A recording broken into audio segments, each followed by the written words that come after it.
অর্থ পাচার মামলায় যুব মহিলা লীগের বহিষ্কৃত নেত্রী শামীমা নূর পাপিয়াকে ৪ বছরের কারাদণ্ড দিয়েছে আদালত। এছাড়া তাকে ৫ লাখ টাকা জরিমানা করা হয়েছে। রোববার ২৫ মে ঢাকার বিশেষ জজ আদালত এই রায় ঘোষণা করেন।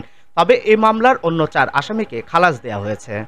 ২০২০ সালের ফেব্রুয়ারিতে ঢাকার শাহজালাল আন্তর্জাতিক বিমানবন্দর থেকে আটক করা হয় শামীমা নূর পাপিয়া ও তার স্বামী মফিজুর রহমানকে। মামলার তদন্তে উঠে আসে রাজনীতি ও প্রভাব খাটিয়ে গড়ে তোলা হয়েছিল একটি অপরাধ চক্র। ঢাকার একাধিক হোটেলে চলত অবৈধ কর্মকাণ্ড, যেখানে ছিল অস্ত্র, মাদক এবং বিপুল অর্থ লেনদেন। এর আগে গত বছরের ২৪ জুন কুমিল্লায় কেন্দ্রীয় কারাগার থেকে জামিনে কারামুক্ত হন নরসিংদী জেলা যুব মহিলা লীগের বহিষ্কৃত এই নেত্রী।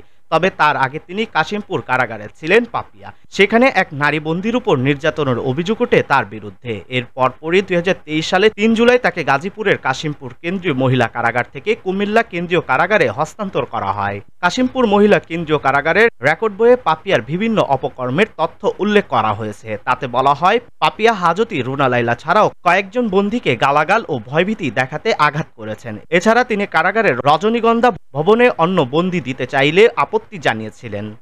পাপিয়া গাজীপুরের তাজউদ্দিন আহমেদ মেডিকেল কলেজ হাসপাতালে আত্মীয় স্বজনদের সঙ্গে দেখা করতে কারারক্ষীদের ঘুষ দেওয়ার চেষ্টা করেন। তিনি কর্তৃপক্ষের অনুমতি ছাড়াই ইচ্ছামতো অন্য বন্দীদের সেল পরিবর্তন করতেন বলে অভিযোগ রয়েছে। তার কক্ষ তল্লাশি করে স্মার্টফোন ও চার্জার পাওয়া যায়। ঢাকার ৫ তারকা হোটেলে বিলাসবহুল কক্ষ ভাড়া নিয়ে অনৈতিক কর্মকাণ্ড চালাতেন পাপিয়া।